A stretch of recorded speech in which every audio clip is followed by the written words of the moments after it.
gentlemen, to PZ85 Plays, Podzilla 1985 Network. Me, Momo, Cody Sandusky, and we're here for another episode of Curse of Strahd.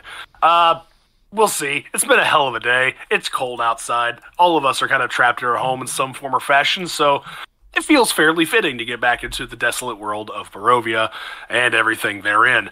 Joining us is a complete cast of characters for tonight, starting first. Well, since I'm on the bottom right of this grid, I don't really have my alignment anymore. Playing his Steam Deck, it is our resident blood hunter, Bjorn, played by Kaz. It don't matter. None of this matters. Oh. A man who thinks that things... Yeah, a man who thinks things do matter, at least in character he does. It is our half-elf cleric, Rasmus Thomason, played by Double H. I legit forgot I was a half-elf until just now. You said that, and I was like, no, I'm not. Oh, yeah, I am. But, Hunter, you have too much hair. It so rarely comes up. Well, I do. It really does. Vision, that's true. Yeah, see, these are the things you got to remember as a half-elf. Playing our air Genasi. Fuck it, I'll never get it right. It is our blue wonder, Zephyra, played by Lindsay Wolfgong. I am appropriately blue because I am very cold. Yeah, makes two of us. Our legally distinct monster hunter of some sort, Aiden Valmont, while knocking back what looked like a purple Zima, it is Shannon Young. Do it for Rat Boy, you rat soup eating honky motherfuckers! All right, and leaving violent. And leaving Pretty Boy Landing, or whatever the hell it is I saw in the text only for babies from whenever y'all last did a recording. He is the tall wood elf ranger Aelfred, played by the man himself, Tanner Calvert. Yeah, that's not my name. I don't give a shit. We're back here. Did you say Pretty Boy Land? And Pretty Boy Landing? Is that what it was? Or Pretty Boy Lake? I don't know. There's a lot of weird shit up in here. Pretty Boy Reservoir. Can Tanner please explain to me how he's currently doing the show tonight from a Sears photo shoot in the mall in 1989? I was curious as to why Tanner covered his lens in jelly. Vaseline. Vaseline. No, I've been trying to figure out why my expensive ass camera is not working right. Yes, your greasy thumb will definitely make it better. I've taken like a microfiber towel to it and it's still nothing. To your thumb? Yes. God. Well, kids, if you thought we regretted this show before, don't worry, I'm going to regret it a lot more tonight. We start, normally we start off so nice, but lately we start off this way. Yeah. It's true. It's true. It is what we do. So where did we last leave off of our characters? Well, it's a good question. I'm glad you asked. It means you're paying attention. Our cast and crew made their way out of the village of Barovia in their last episode. Yes. I would say if they were paying attention, they wouldn't have to ask where we left off. Can I do the show for fucking once the way I want it to be done, please? I am Al Snow in the first episode, or the first season of Tough Enough. Do it the way I want it to be done, god damn it. Anyway, all these people left some village. I think it's Barovia, quite frankly. I've ejected all that knowledge out of my head, because fuck them, that's why. They're making their way out toward the middle of bumfuck nowhere. They're going to find some vampire somewhere. He seems like he's a bad bitch, who knows. These guys went off the road like a bunch of idiots did in Deliverance, and they heard banjos and other music, found some people, was told, hail visitors with a mug in their hand, and here we are. Any questions? What happened to you? You! We were doing so well! What? I don't know. I got Cody, lost last time. as we do this show, this is kind of a legitimate question, actually. Yes. Can we just legally say Strahd now? I'm pretty sure they fucked all that up, right? Like Strahd is now owned by anyone who wants him or something. Yeah, I can't wait that to whole thing up, man. Can't wait to make. I can't wait to make the Hello Kitty Strahd figure that I've had in my head this whole time. It's gonna be awesome. And they can't do a thing about it. No, for those who are wondering what Hunter's referring to, SRD, the System Reference Document 5.1, is now put in the Creative Commons by Wizards of the Coast in response to them just utterly fucking everything up, like doing all the wrong decisions in a choose your own business book. And in response to all of those bad decisions, I still haven't forgiven them for, because they're a bunch of money-hungry bastards, at least those that run the company, Hasbro. They've released the system reference document for 5.1 out into the wild in Creative Commons. And in said document, somewhere along the lines was an example of a character, and Strahd von Zerovich was included in text in there. So anyone can use Strahd in anything they want at this point? You can certainly, in the words of D&D, you can certainly try. It seems like yes. It's not just Strahd. It's like, what is it? Aboleths. It's a two or three whole others. lot. Mind Flayers. Mind Flayers are Flayers. That was the other big one. For like half a century now, since this game started, they're like, no, we created that. It's our thing. And now some intern somewhere was like, maybe we just forget that we put that in there. Maybe this is a little retribution for trying to screw up everything. That's the thing. It's like, you know what? I'm not mad about whoever pulled that off, because if you're not willing to read... Yeah. Yep. It's a 400-page document. This is the equivalent of a bill going through Congress, and we know people don't read that shit. Exactly what happened. Yeah. I will say it was bold to put it on. Count Strahd von Zerovich is on page 30 of this document, though, so it's kind of like putting a curse word in the first 10 seconds of a YouTube video now. Right. But you're threading the needle pretty tightly. You might get it some attention for that one. Yeah. Mind Flayer. God, I'm going to see where Flayer shows up in this document. Woo! Because I haven't actually looked at it. Off the top of my head, Mind Flayer, Aboleth, I think Aberrations maybe too. Who are the fucking snake people? 1T, is that it? I think they also like got they got one of those. They got a mention. They got a little shout out. Yeah, it's a whole thing. Yeah, Mind Flayer shows up on page 97, so they at least hit that one a little bit. Yeah, it's a little further in, but still. Yeah, as an example, because they use it as a damage type example for psychic. Yeah, this is anywho. Spoiler alert for those who are not fully plugged in. I completely lost this. I just found the other one. It includes Aboleths, Beholders, Mind Flayers, and Slotty are the examples of aberrations that they provide. Slotty is what I was trying to think of. Yeah, that's the one. For those who are like me and still pretty bitter at Hasbro for trying to be money hungry as they are, Kobold Press just put out a statement today that Project Black Flag is still moving on. It's supposed to be compatible with all their 5e material. Playtesting starts sometime in February. I'll be trying that out myself. Same for the Open Gaming License, or excuse me, the ORC is the gaming system, the Open RPG Creative License that's going through Paizo. It is also proceeding as expected. So while Hasbro and Wizards of the Coast may have tried to win back some trust from the community, it's a greater than 0, less than 1% amount of trust for yours truly, and I can't wait to see these other things play out. Thanks for visiting Tabletop RPG Minute here on Podzone 85. If we're going to do it somewhere. Yeah, may as well throw it in here. But what about another Overwatch news? In other Overwatch news, you guys have again walked toward an encampment, or at least what seems to be the periphery of a lively situation, and someone has greeted you, hail visitors, with a tankard in hand. That's where we left off last time. Do any of you have any questions? Yes, several, before we get underway. Shanny, you want to do it, or... I remember one of us was not going to run into the group and was going to hang out in the woods. Yeah, I think that has changed. That was Bjorn in time.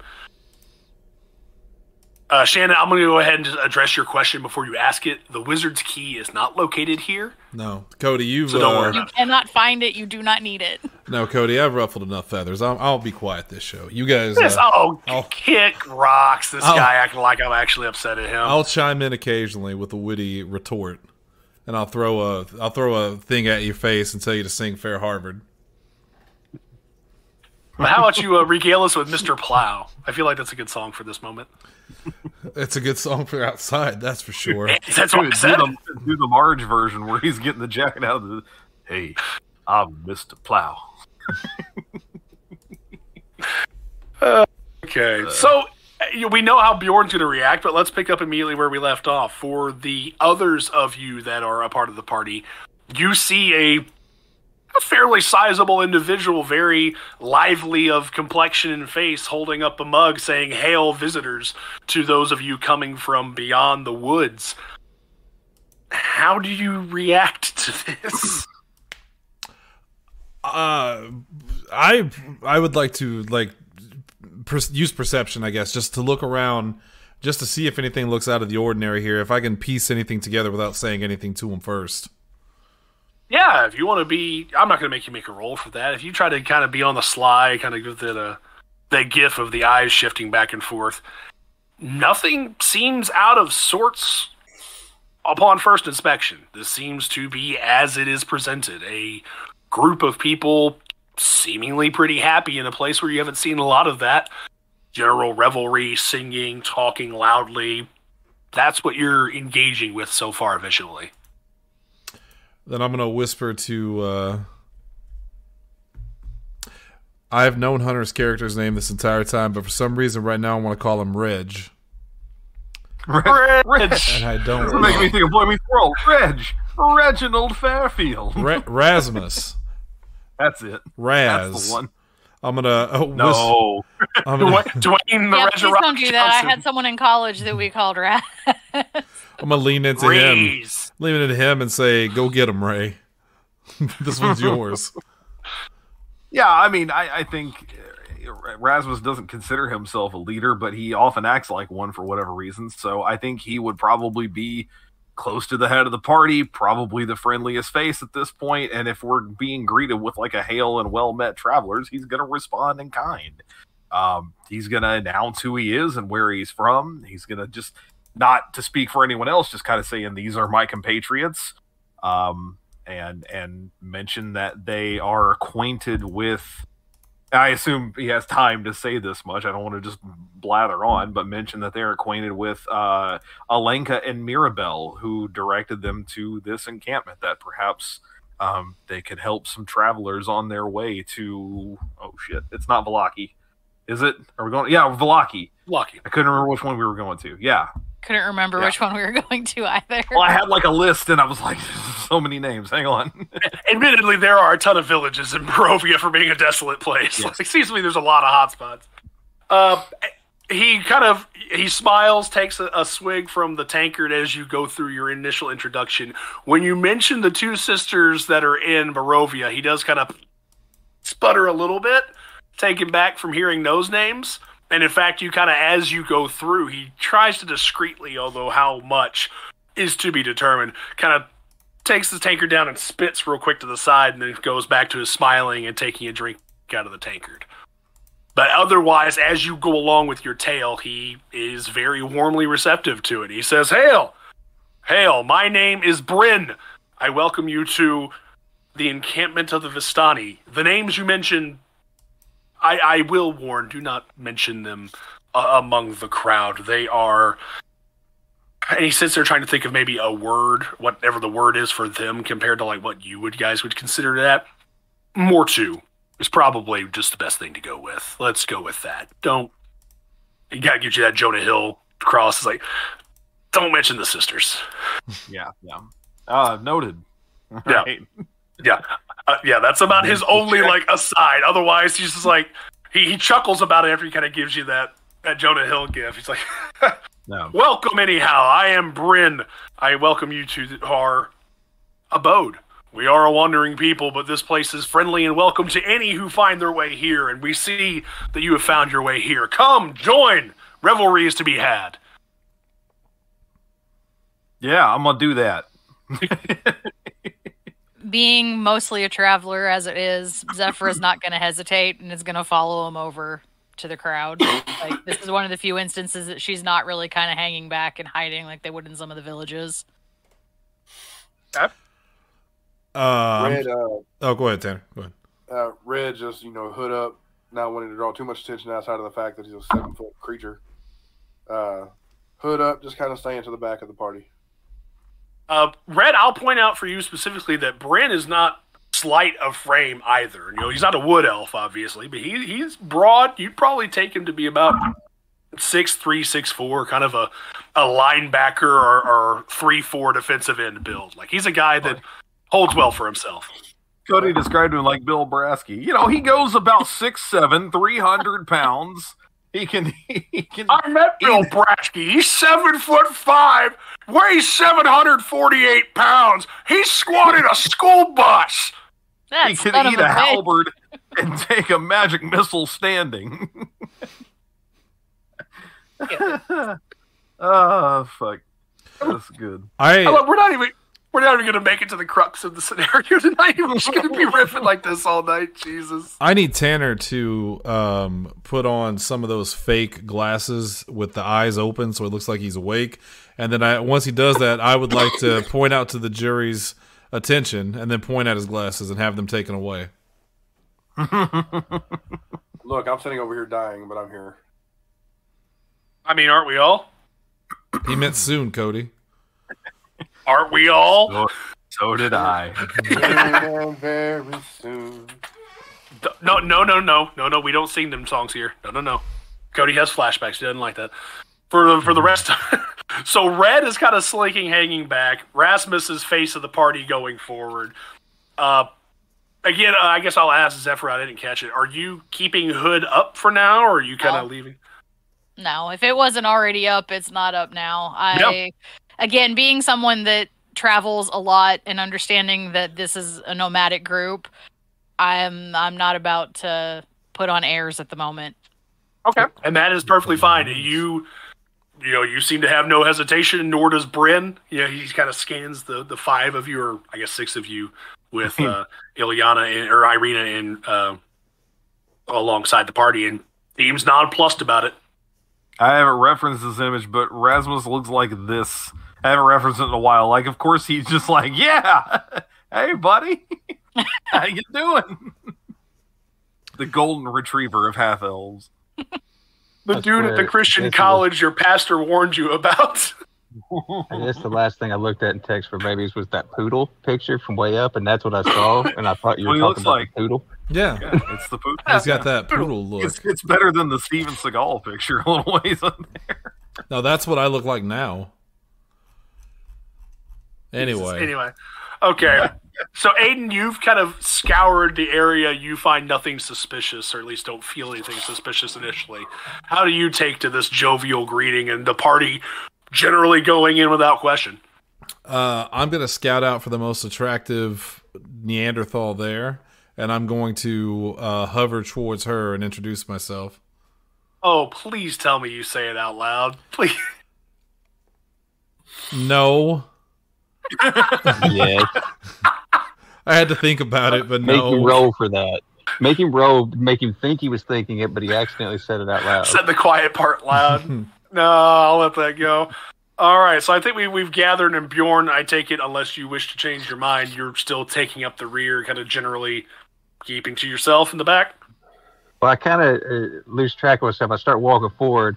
I look him up and down, and I walk by him, but I realize I don't really have anywhere I'm walking to, so I go back to the back of the crew, kind of confused. Okay. Yeah, you do that, and Bryn chuckles. He's like, well, you were pursuing the right direction, friend, but follow anyhow. Again, this guy seems to be all about it, not terribly fussed about what's going on, and Irina is very excited. Like, she's kind of almost to the point of giddy of seeing people who seem kind of friendly and then taking in this revelry. As you pass through probably about maybe a 20-yard walk, it's not terribly far, the wooded area kind of clears a little bit into a wider space. And you see, and I don't have the picture, of course, as I had it saved somewhere, and my computer doesn't want to show me where it's at. You see an encampment of wagons and kind of canopies coming off the side of them, and tents, and multiple like small fires. And you see many a person. You probably see, seems like maybe 70, 80 people out here total, just scatter about. Lots of people holding up, containers and drinking. There's small groups maybe playing along with lutes and kind of singing their song, whether it be to themselves or another few that are sitting by. This seems to be the most lively, excited group of anything you guys have seen since entering the mists, individually and collectively. Like, this is the first sign of life, it seems like, in terms of like the lust for life that you all have encountered anywhere in Barovia so far.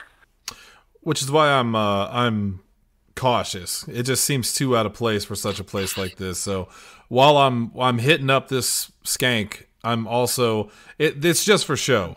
It's just for show. Like, he's putting on the, he's putting on the charm, Ritz. And he's smiling.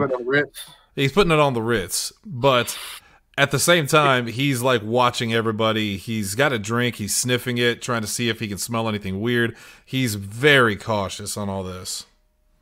Conveniently enough for you, you kind of scour the area. One of the sides of the wagons do say Park Avenue, so you are in the right place. I was feeling blue. Yeah, well, you found it. Lindsay's character really needs to go over there. Because she's actually blue. Boo. Yeah.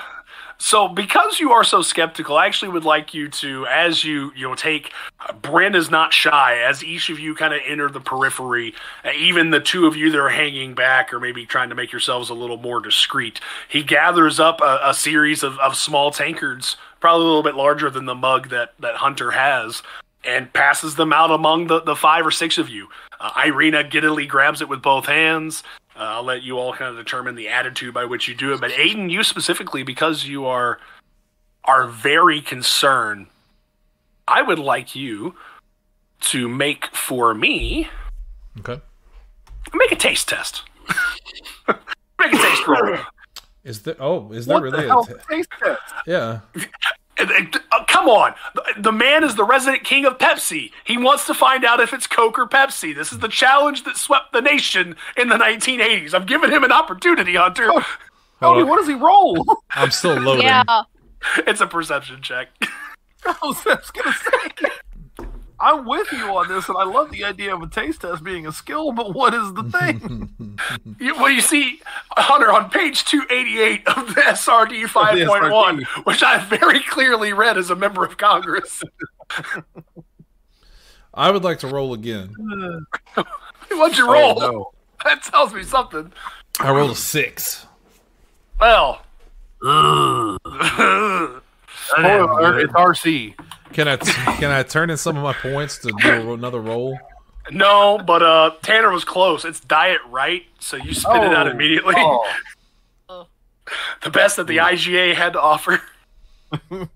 Jay's No. IGA. There you go. No, on initial sip, you taste nothing out of sorts. It's just, again, because of your hesitance, it's kind of that sensation of when you think you're drinking water, but it's Sprite instead. Oh. So that carbonation, there's not carbonation, but that kind of equivalent feeling catches you back a little bit. So you kind of sputter, perhaps trying to assess what's going on. And the nameless to this point female that you are next to. Hold on. Yes. I rolled persuasion by accident, not perception. I mean, it's still a D20. Oh shut up. What you call this?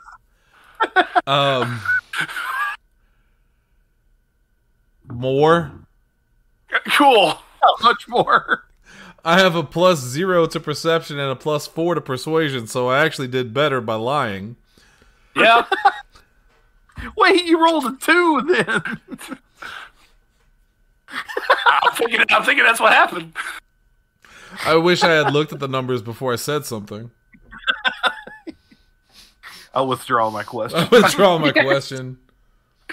I mean, the result is still the same. Again, while you are next to this juncture, nameless female that you're trying to schmooze, you do a very poor job of doing so while sputtering up your drink initially because you are trying to figure out what it is. That's because she's too attractive. I went in looking for a 5 or a 6, and I ended up standing next to a straight dime. It's a Kate Upton on patrol, and you can't figure out taste while you've got a fine sip of wine like her next to you. Yeah. Okay, Cap. I almost got him. Damn it. That would not have been good. That would not have been good. I just knew he was gonna do the bit of like, yeah, because that's where I come in. I bet. Oh man. So you, intentional otherwise, you get a chuckle out of yet to be named female Vistani next to you. Her name's Thurgood. No, it's not. It was the first name that popped into my head. That's what he called her. For better or worse. Yeah. You sputter and she laughs, and after you say Thurgood, she says, no, Asha. It's like Drax, man. Harbulary batteries. It's not even close to what I said. Okay, so yeah, it seems so far the party is taking well to the Vistani. And likewise, the Vistani seems to be taking well to you. You go around, Rasmus, because you, again, served as the face of the crew, and again, just because she's happy to see people, Irina's kind of popped up beside you, kind of holding the tankard with both hands, taking a few swigs I of keep it. imagining her as that comic strip, or the panel with X-23. Someone's breaking in the Xavier school, and she just comes jumping in. Are you a burglar? Just she's too excited. Yeah, there's some level of energy there. Yeah. As you go along, Bryn, maybe being overexcited in his own right, just you pick up as this is just who he is. He just starts gesturing to people as you go along. Oh yes, those are of the Donskoy family, Arturi and Raul, and over here is the Janelles. It's Ivana and Laura and the Zoltis. Oh my God, the Zoltis, they tell great tales, and you have a lot of things being thrown at you at once. You're not probably picking up on many of them. Certainly not. You have very quickly picked up on the fact that despite not knowing what even if you said is the truth, they are very welcoming, the Vistani people, because as you walk around, you're getting kind of handshakes, you're getting waves from across the clearing, as it were. Everybody seems to be very happy. I do want to keep an eye on Irina. How much is she drinking? She's pacing herself well. You tell that she's nursing the tankard. It's not a drunken excitement. She's just got happy to be happy. Hey, let me just borrow that real quick. That's right. Slow down. No, at this point, her inebriation level is not anywhere detectable. She's just generally much like if. Depending on if you guys have been here in Barovia for a long time, just the fact that she's seeing happy people is a novel concept, and it's rubbing off on her very quickly. That's fair. Cool. Can I use my persuasion to talk to Asha and ask her, just kind of why is everybody so jovial, and try to pick her for information? Yeah, give me a roll. Okay. Well, that's an 11. I'm getting better. Yeah. I love that you say it's 11 and D&D Beyond. It knows I've said mean things about D&D, and I'm not sorry. It just isn't showing me your dice roll. It's just question mark. No, it's fine. I take you at the 11. I had to refresh. I'm just amused that the system is already detecting my words. Oh, they don't like you. We're gonna lose that sponsorship. That's fine. We can run all of this in Pathfinder or 3.5 or 4 or Fate. We've got the world is our gaming oyster. Asha. Cody, yes. I thought you said Fatal. We're not running that system. No. This game will be fatal enough. It doesn't need help.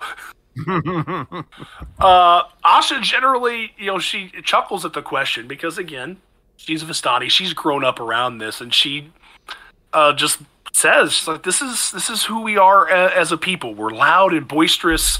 We like wine. We like music. We like dance. These things are medicine for the soul, especially in a place like this. This is what we need, what people need to sustain and survive. Company, drink, revelry. This is the Vistani way. I'm just going to nod and give her some sparkle eyes. Cool. One more time, give me a persuasion check. Or no, performance check, excuse me. This is where your performance or lack thereof needs to come into play. 21, 19 plus 2. That's a better one. That's a better one. That's a good check. He said, "Do you come with the wagon?" Oh, you. Oh, you.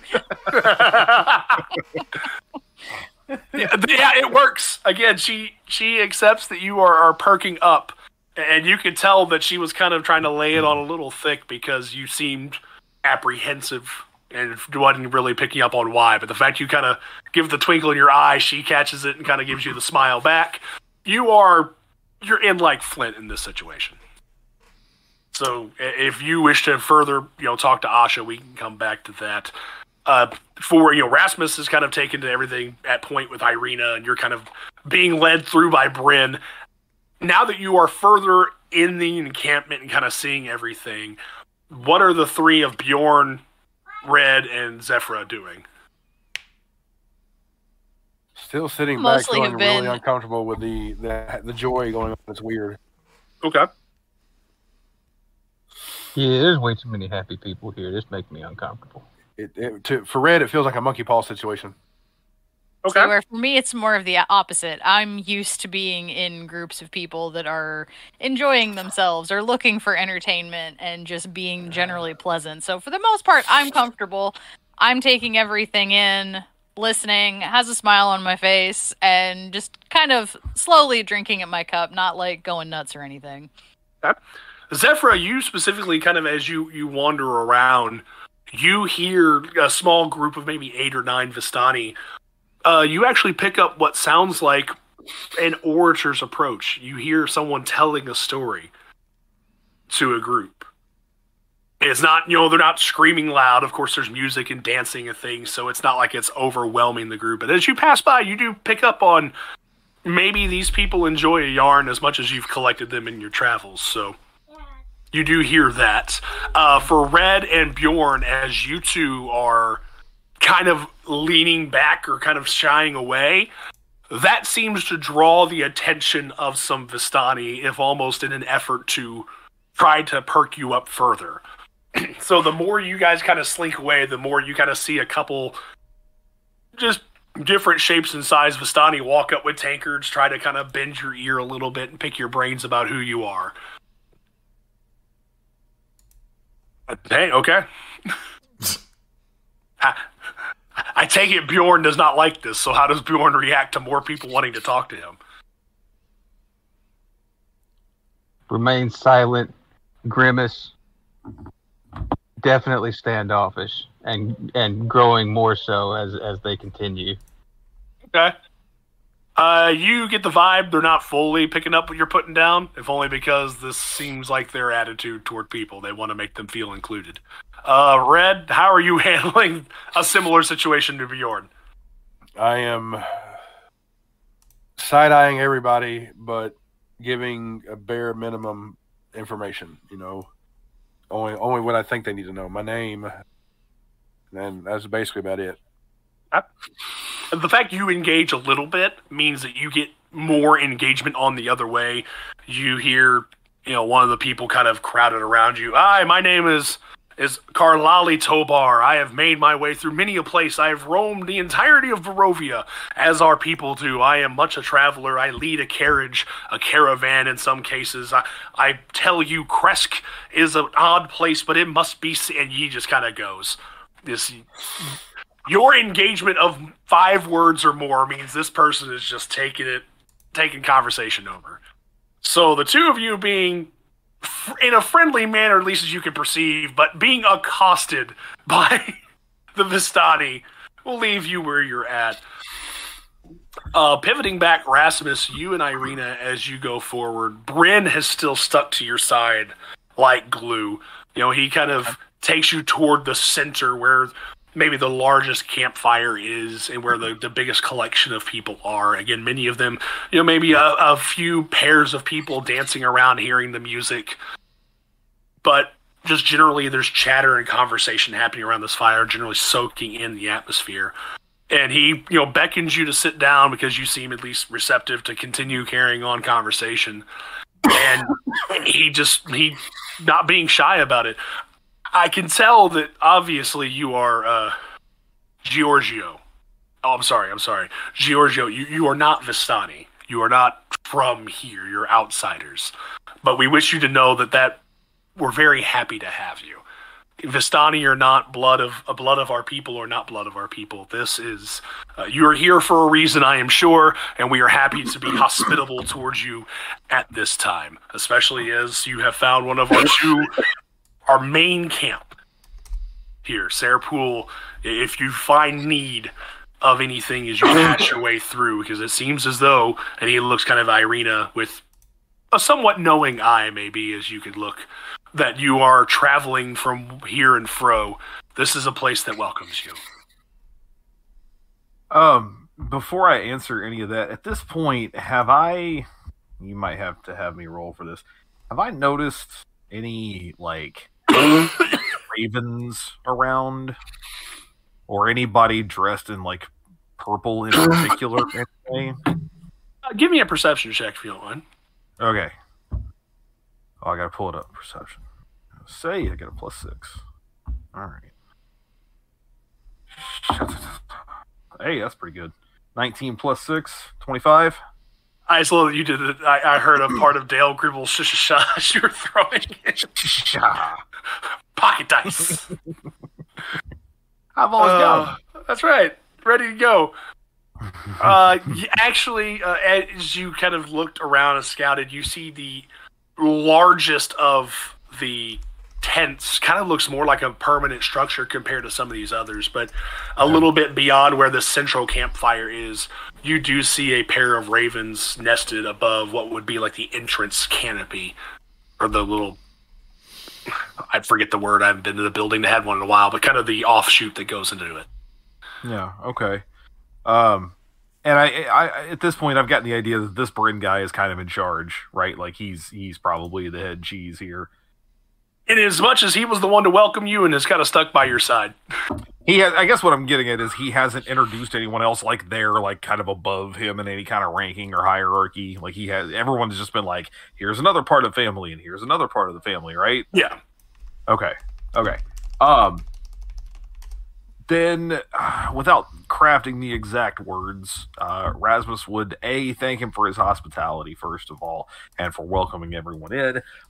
B, give him a little bit of backstory about us as a group, again, without speaking for anybody, basically just saying we were all kind of thrown here without any real knowledge of how or why, but we came together, and then kind of give him the history of Count Lawgruft and the stuff and Barovia Village.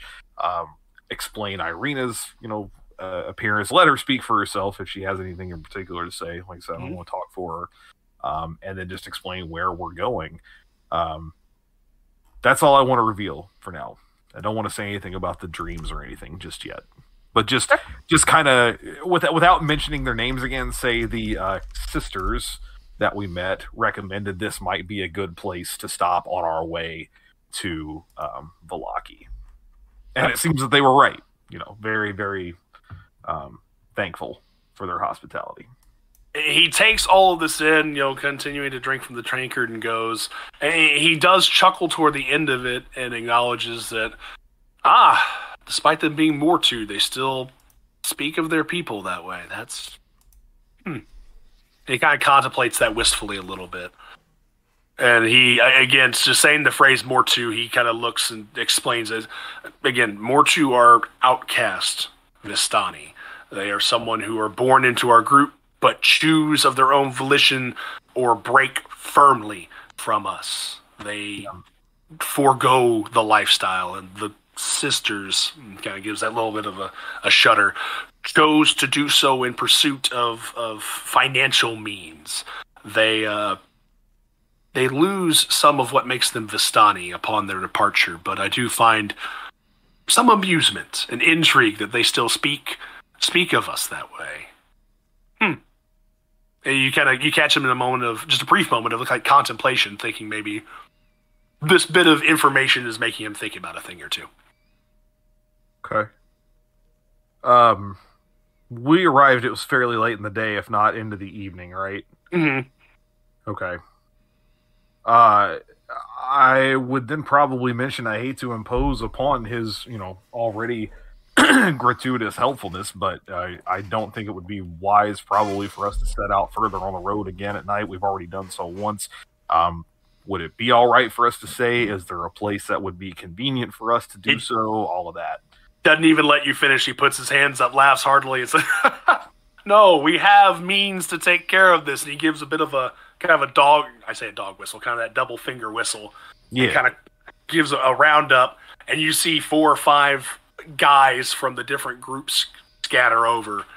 And Bryn notes, we need of sleeping arrangements for our guests. He kind of counts among you.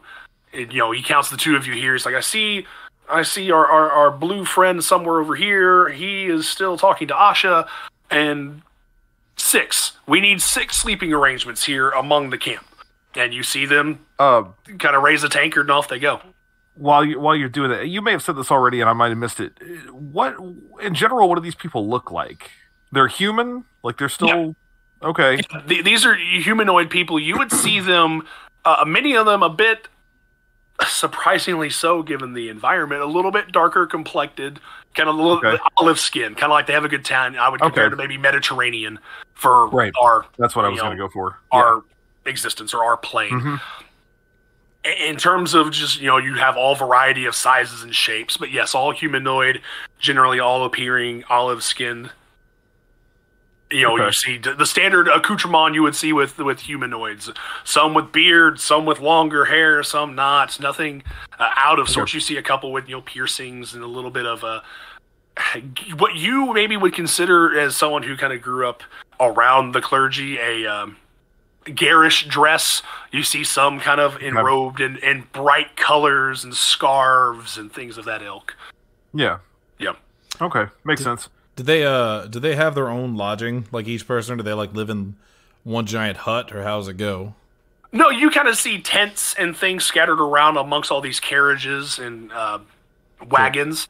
You see that this is, other than the place that I mentioned when Hunter asked, kind of the larger tent toward the back end of this encampment that looks a little bit more permanent in structure. Most of these look like they are made to be medium-term housing if they need to be, but also could be very quickly collapsed and moved if a caravan needed to move further. Then Aiden, permanent, I guess. Aiden will just hang out with Asha and spend the night with her, or at least he'll try to, in a gentlemanly way, just talking to her and carrying on conversation, telling her how he's never felt like this before and how she's the most beautiful girl he's ever seen. I would like you to roll. I would like you to roll persuasion with disadvantage. With disadvantage? Is getting I said what I said. Oh god. Cody, while he's doing that, whatever they need in terms, because Bryn's gonna get a hearty handshake again, and whatever they need, if I can help him cook, if I can help him set stuff up, Rasmus is gonna volunteer until until everyone is settled down for the night. He's not taking this thing laying down. Yeah, I mean, you can certainly try, but Bryn, I won't say doesn't take kindly to it, because he's obviously welcoming and all that, but as if you burdening yourself to help out is not fully accepting the hospitality. He wants you to not be wary with him. He was like, no, we take care of things. We are well equipped. Once he pushes back, Rasmus at least understands that level of sociability, so he gets it, because he's that kind of way. So if they push back, he'll say okay, but it's like a laughing, all right, but I owe you one, Yeah, I'm gonna slip a 20 in your wallet before you leave. Yeah, and he chuckles and takes that. Back for this. You pick up that it's a very similar vibe of hospitality between you and you guys are on the same wavelength there. Yeah, that works. Cody, can you see my rolls in roll 20, or do I need to roll? I do. I see that you rolled an 8. Yes. Okay. Okay, or a 9 is showing now. So no. It's an 8. I didn't know if you could see my roll, so I put it in roll 22. Okay. Yeah, I had pulled up on both of them. Okay. Cool. So it's an 8. What's disadvantage? Is that a +7 instead of a +9? No, if you roll twice, you take the lesser one. Yep. Oh, all right. Unless you want to count that 9 that I rolled in there, but I wouldn't, because that honestly, it's going to be 8. I can't roll lower than an 8. Yeah, I can. Watch me. I'm about to say, don't tempt fates, buddy. It's going to be the 8. That a 15. Okay. Yeah, it's going to be the 8.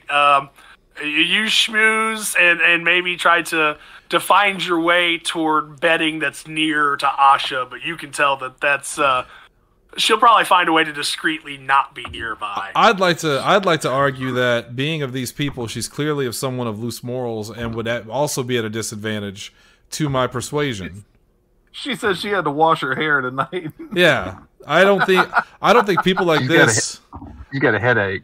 I don't think she would have a good defense to my character's charisma, because she is warming glow. Because she is not of my people. Oh man, I don't even. There's so many things I could say to this. No. All right. At that point, Aiden's gonna reach in his. You're not a luxury item. Aiden's to her gonna in this situation. Aiden's gonna reach in his pocket and pull out a wad of hundreds, and his Magnum condom falls out for his monster dong, and he's going to.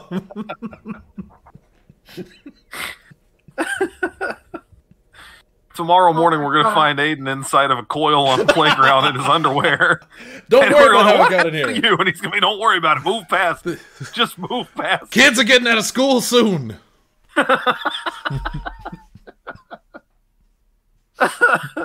Cody can't take it. He's gone. You said that, and for whatever reason, my mind didn't go to that. It went to Frank being inside the fucking HVAC system and seeing Charlie's right now. What the hell are you trying to tell me, kid? Vistani, you're idiots. He's just stuck inside the HVAC of a tent. Oh Christ! Okay, I've lost all capacity for rational thought. This session's over. Aiden, what do you got? Man. Aiden's gonna find his way back to his compatriots, and what they don't know is that he's purposely bombing this, so that way he can see their reactions to it, because he's still suspicious. That's where he comes in. That's right. Well, if that is your intent so far, you were being kindly but gently let down. Yes, as was my plan, because there's probably a hotter girl. She wasn't even that hot anyway. Negging his way to the top, the Aiden Valmont system. Coming soon. Oh, now I got to come up with the Aiden system. Okay, please anyway. do. I can't do it while DMing, please. Ask permission. Ignore permission. No, Cody, you're doing it right now. Cody, that's the Bill Cosby system. You get, yeah. Anyway, yeah, you join. You kind of wander your way back toward the center. You see, Bryn. You probably saw Bryn make the gesture for kind of places to be made, but Bryn sets himself back down. And Rasmus, for you and Irina, not without much prompting, kind of gives the story. She is the daughter of the burgomaster of Barovia. You know, her father has passed, her brother has taken the mantle, and due to pursuit of an unwanted sort, she is being, walked through or being protected in transit to Vallaki and seeking to see more of the land now that her father has passed. And Aiden, as the story is being told, or Aiden, excuse me. Actually, Aiden, you probably come up during all of this. Rasmus, go ahead and you give me a perception check, if you don't mind. Perception? Okay. Yeah. What I say I had is 6 plus 6. Okay. Perfect. Yeah. Perfect system, by the way. 13, What do I 6 do? is a 19. We'll get more ice water. Okay. You, Rasmus, pick up, and Irina made a roll similar in success. You two pick up that Bryn, even without it being said, understands what or who may be pursuing her. Okay. You get this look of acknowledgement as if this is not new information or surprising information to him as she shares. And she kind of actually, as she goes on the story, she trails off and goes, "You know something, don't you?" And he, takes a drink of his tankard and says, "The Vistani, we see many things, especially with..." He kind of sighs because he knows that this is not going to maybe change the attitude greatly, but acknowledges that this is something there. "We acknowledge the ruler of this land. We don't... Relationship is a strong word. We, many centuries ago, did him a kindness, and thus we have an understanding." During this conversation, he doesn't speak the name openly, though, again, it's based upon all three of you that are directly in this conversation. It's an unspoken acknowledgement of you all know who's being talked about. Okay. We interfere not with him, as he does not interfere with us. We are safe from anything that he does. We are not pursued by him. We don't aggressively pursue anything in response.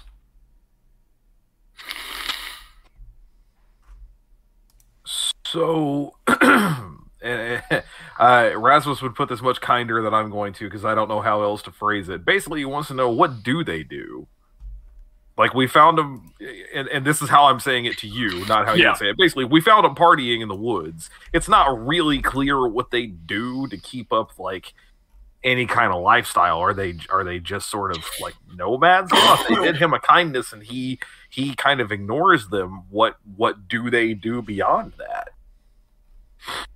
You mentioned nomads, and he acknowledges we are travelers among this land. We help to pass items through. We are travelers. We pursue what needs to be found in this land. We take it from whence it comes or from where it goes. We stay among ourselves in many cases. We have and he kind of gestures to Sarahpool. We have this in another relatively stable home base. And from there, we do as we can in this area. We do our best to ensure our people, and as the need arises, other people are sustained as much as we can. So, again, out of character here, Cody, remind me, we're taking her to Vallaki just to get her farther away from Strahd, is the idea? Correct. What...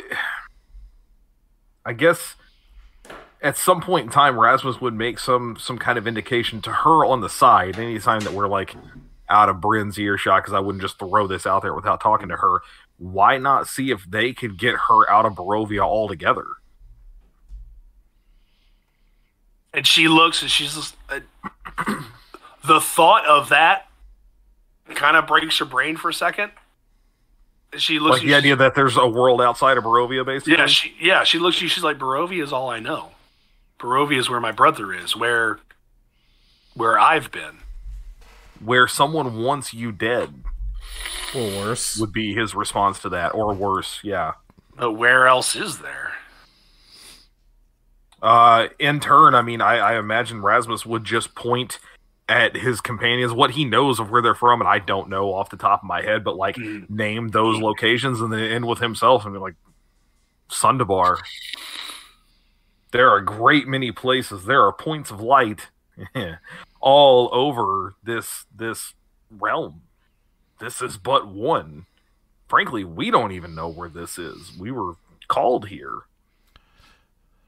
Go ahead. Yeah. I was going to say, I want to casually ask Erasmus, since I am here hearing this conversation after all. You are here now. Do we really want to put her in the hands of the people who acknowledge Count Strahd and did him a solid? Well, if they're willing to do him a favor, maybe they're willing to do us one too. We haven't found much other hospitality here until now. Hospitality of people who are friends of the enemy. Well, awful jovial about it too. There has to be a reason that these people are allowed to party in the middle of the woods at night and not feel at danger. Doesn't all of this just seem a little too odd for you? As you say that specifically, Bryn makes his way in, kind of into the small group conversation, and says, I understand. It seems as though you have questions. And while I've done a lot of speaking tonight, I'm not likely the one to answer them the most clearly. I also have a feeling you were led here for a reason, and I don't think I'm it. He kind of gestures to the larger tent behind you and says, Madam Ava will see you now, if you so wish. Okay, well, without having an answer, really, for Aiden or for the rest of them, I imagine Rasmus would look at everyone else in turn and just kind of nod and head that direction. I would ask before we do is, who is Madam Ava exactly? Madam Ava is the oldest and the wisest of the Vistani. She has been here as long as any Vistani knows, and she She has eyes to see. She is connected to the... And he again, trying to maybe pull everything together. We Vistani are not a religious people in the traditional sense, and he kind of looks at your kit, Rasmus, and gestures to the Ilmater symbol. Mm-hmm. We don't have a faith in that. We don't worship a god, but we believe in the threads of fates. All actions have reactions, and fates wind its strings around everyone. And Madame Ava seems the most capable or the most attuned to seeing those threads. I imagine he'd be gesturing to that stuff as I'm walking, because as soon as he makes mention of that, I mean, Rasmus has been mulling over this dream since it happened. So he kind of assumes someone will see you. This is who he's been on the lookout for. So he's already walking that way. If this is a conversation that Aiden is having with Bryn, again, he'd be pointing at the Ilmater sign, like on the back of his tunic that's over his armor or whatever. Mm-hmm. Or his shield strapped on his back. Right, so. That's what I was thinking, your shield. There you go. Irina's welcome to do as she wishes. I mean, he's not going to tell her not to come, but he's also not going to drag her along. She doesn't immediately go. She probably hangs back near Aiden to hear what's going on. But Aiden, you get the feeling that as Bryn kind of explains the threads of fate, she too is intrigued and starts kind of looking back to this place of Madame Ava's, now that the name's been mentioned. I'm gonna, at just the talking of the threads of fate, I'm gonna roll my eyes. He can't see me. This is after they're already walking. Roll my eyes and walk with them, and definitely be on alert, because none of this adds up for Aiden. He's a very untrusting soul. Okay. How about the other three of you? We haven't heard from you in a little bit. Obviously, Bjorn and Red, you've been hanging back. Zephyra, you've been doing as you wish. I don't know if you've been spinning a yarn just to kind of pull to the side a little bit or rewind a little bit. If there was any hint that you were a storyteller, the group, whomever, would probably ask you to tell a tale of your travels, because they enjoy those as much as they enjoy sharing them. I would have found my way over to whoever was telling stories first. If they had wrapped up before our other stuff was going on, I would have told a small story, but not particularly our immediate story, something from further in my past. Sure. But I will definitely be joining the group heading towards our mysterious tent. Okay. Yes, I'm looking at getting away from this. Like, I'm assuming the group is still trying to get my attention, or picking and prodding at me, or have they gotten a little bit? The crowd has thinned. There's only 2 or 3. Are they still all circled around Red? Yeah, Red, you haven't deterred them enough. There's probably still 5 or 6 around you. As it's gone on, this is about probably a half hour, an hour. Some of them have just given up. They think better of it. Bjorn, you're basically in the situation of your Khan standing in the middle of the group from the King of the Hill. Bill and Boomhauer are still trying to get your attention, and you're God, anywhere but here. Yeah, if there's any of them that still, lingering ones that's looking at me, I kind of hiss at them, just turn around and start heading back towards whatever room that we have. Like a feral cat. Right. Well, didn't you know? He's a cat, man. Cat, man. Draw up the Bjorn system. He walks out the front door just to have a smoke or something. All right, Red, I'll let you speak for yourself. How do you handle being, again, kindly accosted for a little bit by 5 or 6, but you do kind of keep an eye on the party, and you start seeing some movement going toward this large center tent? I try to come up with some kind of distraction. I'm going to look for something opposite side of the to see if I can get their attention focused on that to slip away.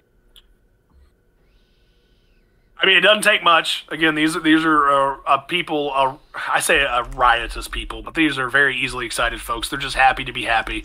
So yeah, if you kind of point out towards something going on, they'll make their way, and you can make your way. They go join in the nearest dance circle or what have you. Aiden and Bjorn systems well intact tonight. I like it. Rasmus, as you are the first one kind of walking toward the tent, before you can even, you approach these curtains that are closed, you hear from the inside, Rasmus Thomason, servant of Ilmater, please be my guest. Come in. I imagine even as curious as he is, he would stop like at the mention of that, and then part that I don't know why I'm picturing beaded curtains. I know they're not, but that's in my head. That's He's in definitely what Gypsy they are. Land. That's right. Well, either that or like a dorm room in '98, whatever Yeah, works about for you. Like, Water bong, one of the blue and yellow lava lamp in the When it's all background. together, Yeah, it's gonna totally. be bloody. Inflatable furniture. I would kill for a blue and yellow lava lamp. I had a silver and green one that was very cool. That was mine. I had blue liquid You got with yellow one? oil. I miss it so You got much. blue and ah yellow. man. Cat's Yeah, got mine blue was and it was the liquid was clear, but it was green on the inside. I wanted the very like alien vibes, and then it Yeah. was black and silver on the metallic Yeah. part. Nice. Um, That's funny as hell. You walk in, you see the Bob Marley poster over on the with the side. black light glowing Yep. on it. It's like Well, and the you went. beads, they all have to be in like a chronic leaf, you know. Oh yeah.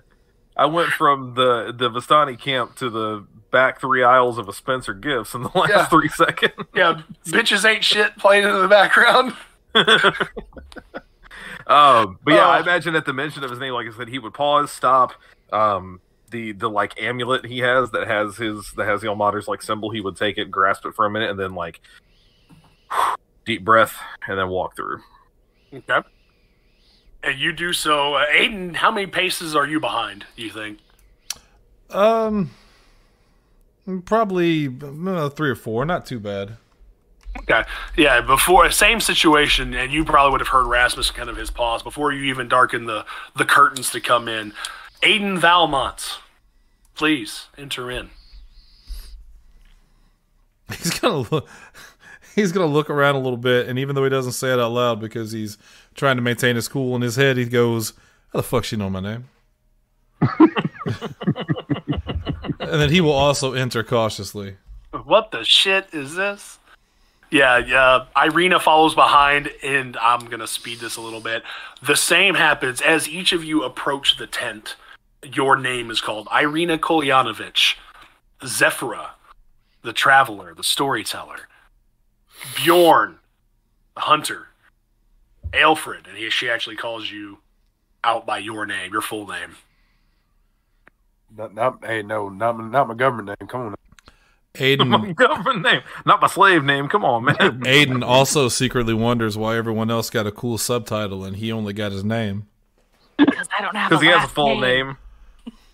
I did too, to be fair. Other Yeah. than Servant of Ilmater. He in his head he's thinking like Aiden Valmont the Monster Slayer, Aiden Valmont the Monster Killer. Aiden Valmont, badass motherfucker reporting for duty. Yeah, all 6 of you are beckoned in, and despite our jokes, this is not the back 3 aisles of a Spencer's, but it is. You see kind of wisps of smoke coming from, different candles that are kind of scattered throughout the room, incense, as it were. You see a large, round wooden table. Despite looking like it's aged, it's well worn. It still has the veneer that it does, and on top it has a large ornate cloth covering it. And sitting at the whatever the center of a circle is on the back side, you see someone who looks about. The descriptions that you were given probably describes what you saw in your dreams. You have someone who is in kind of this purplish robe with the hood up, and as you all enter, she lifts it back, and this is an older woman. You would think this is someone, oh boy, probably from your perception toward the end of life. She looks very aged, very heavily wrinkled. There's still light in her eyes. She's still very adept and moves very well for what you would expect to be a very elderly person. But you can tell that she has been here for quite some time. And she beckons all of you to come and join at the 6 seats that are already set at the table. I'm gonna sit at the head of the table. I mean, it's a round Oh, table, so I was gonna say, sure. what kind of table is it? Yeah, no, it's round. So you're right across from her, I'm guessing, is what you're going for. Yes. Like the direct across. So I can watch. Yeah, I her. imagine I would take a seat close by, like either to her right or left, whichever one. Actually, for my own amusement, I am going to write this out because I just find this funny that the other head of the table, Aiden, wants to be acknowledged. He does. He didn't get a He didn't get a cool title. Acknowledge me. I came up with a red system too, by the way, in case you missed it. I did. No, I seen it. It's a really tall elf, dude. Oh man, Zephyr's got a lot of letters I got to work with. Give me a little bit. That's because, yeah. I got the Z to start You got off. a Z and Just- a Y. Just as long as the first one is just There's no zoinks. Y. Zoinks. There's Where are not you a getting Y. No, ZEPHERA. What's ERA? Why do I have it as YRA? Ah. She might not know how to spell her own name. I mean, that's a possibility. I am an oral storyteller, not one that writes it down all the time. I thought it was. Is it written? No, I guess it's not written in the. I definitely got that somewhere. There's a distinct possibility I just made it up too. So It's okay. I mean, the good news is the entire game's made up, so we can throw a Y in it if you want to have fun. yeah, it's And the- ERA in the plays chat too. Huh. All right. Yeah, I definitely just made that up then. Noted. Well, that's going to make it easier. Gotta get past that Z. That first hurdle's all there. Shannon, I don't think anybody expected him to say that. Zoinks!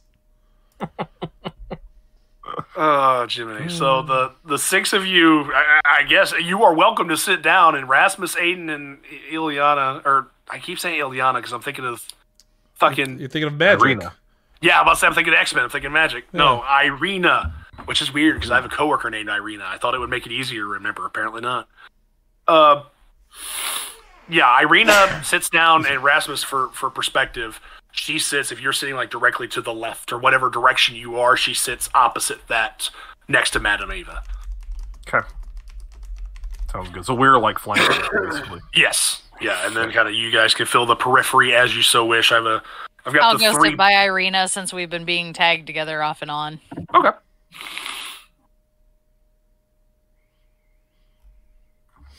All right. So as you all sit down, this warm elderly woman, or at least appearances of warm, says, "Thank you. Thank you for finding your way here. I've had a perception, I've had a feeling that you would find your way at some point." And she looks at all of you again, just taking it all in for a moment. It took you, and she kind of, a smirk comes on her face after the kind of the first warm welcoming goes. It took you all long enough. I've been expecting you. I thought you'd be here sooner, but alas, here we are. Are you ready to learn your fate? I'm sorry we didn't get here earlier, too. It doesn't look like you're going to get through all of our fates. She chuckles at that comment and says, young man, I've been here for many moons, and I'll be here for many more. Let not my appearance deceive you. At 300 years old, look, never mind. It's 900. 900, yeah. It's not Nine. Look this good, you will not. Why was he go boy? Anyway. Anyway. Y'all can understand him? I've told him things, private things. Wish I hadn't told y'all my name. Where's the school? Rasmus would just nod. Like he's very. This is a weird bit of territory for him because he's very much in belief of the gods in general and his in particular, in the belief that he does, the things he does for him. But someone who's capable of, because the more that we've done this, the more that I think Rasmus would be recalling, like, yes, this is where that dream came from. It's that made real. He's never had that happen. So this is kind of he's a little bit mesmerized by this and is just sort of, yeah, okay, yeah, I'm here. Tell me what you got. He's even willing to believe, without saying it aloud, that she might be a servant of Ilmater, not knowing it, of course, but if she's willing to or capable of seeing his, future, that might be part of Ilmater's plan for him. So Ilmater works in mysterious ways. that's right. He does. Okay. So you seem very willing, and she seems very pleased that you are. But she, Aiden, you specifically, you catch her eye, and she looks at you, and she says, "But I feel there are questions that I must answer before the fates are read. Tell me, what is it that you wish to inquire about?" To me specifically? Yeah. I guess the first question I would have is, what favor did they do Count Strahd? She looks, and she says, before Strahd was the entity that it seems you have encountered, or at least no knowledge of, before this, he was a prince of this land. He encountered a near-death experience falling off of his horse traveling among the lands of Barovia. Our people were traveling by caravan as we do across this land and saw him lying in a near-death state, and we provided him shelter and an ability to recover. And when he was recovered, he returned to his home, but with an acknowledgement that, at least of that time, and it seems still carrying over now in his current state, that because we showed him a kindness, we are left to be free to travel, free to roam, as we so need, as we so choose. Is she with him? Am I with Strahd? No. He just kind of like nods and shirks away and looks away. Pray tell, Aiden Valmont, you can find answers. I will do my best to answer them, but believe that we have no league with what Strahd has become over this land. We are a neutral party. We are not disturbed. We are not engaged with by his entities, and thus we do not engage in kind. How did Strahd become what he is? I've heard stories, but they're just stories, I think. And she looks at you and kind of looks at the party and says, a story is all I can give you as well. This land has been overcast and overrun by Strahd for many moons. Strahd let hate consume his heart, destroyed all that he could, and when left without what he desired, traded what was of him for permanence. And so here he has remained. So here Barovia has remained.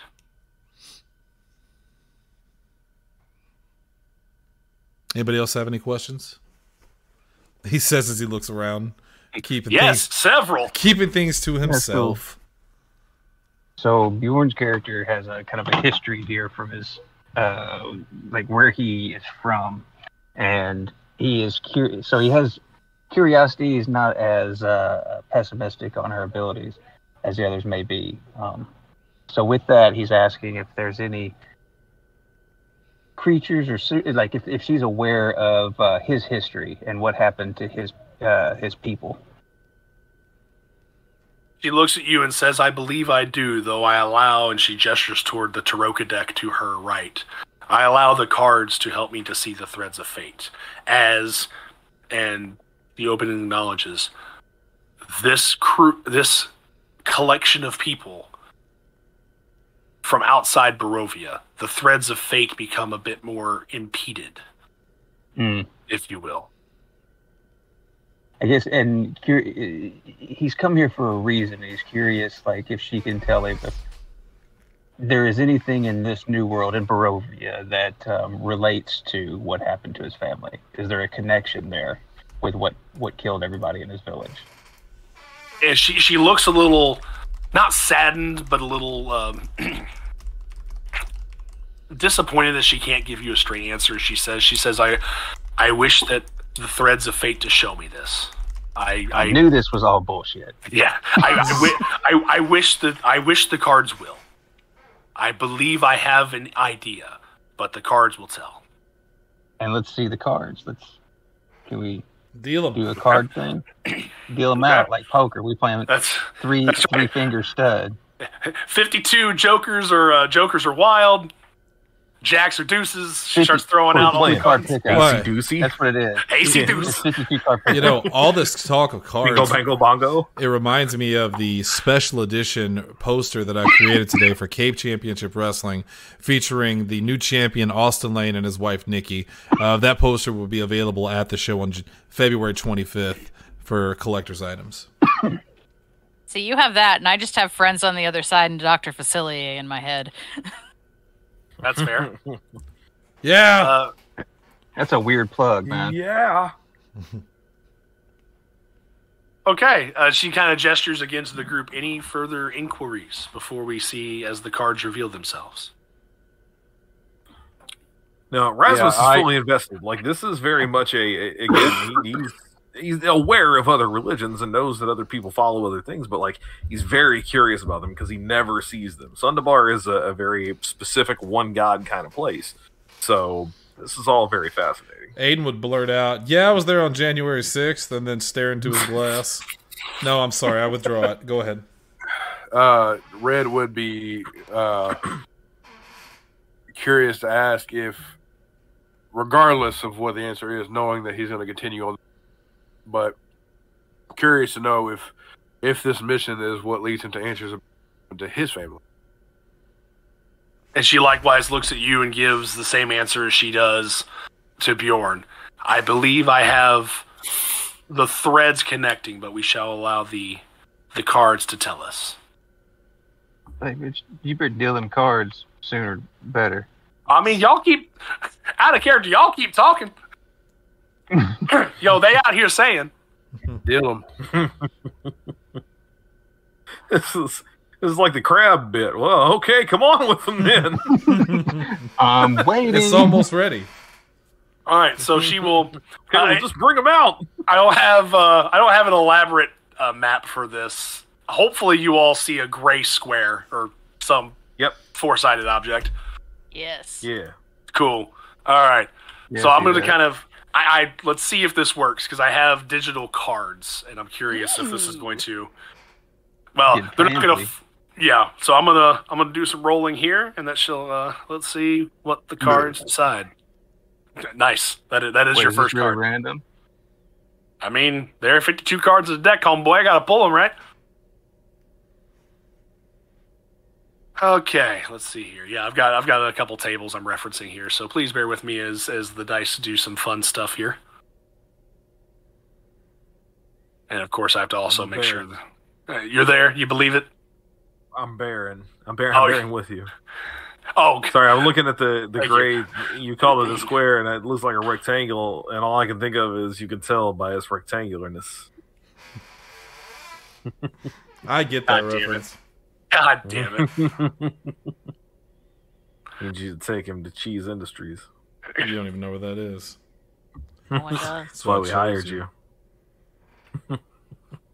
God damn it! I helped you. It's already Hold done. on. I gotta do this.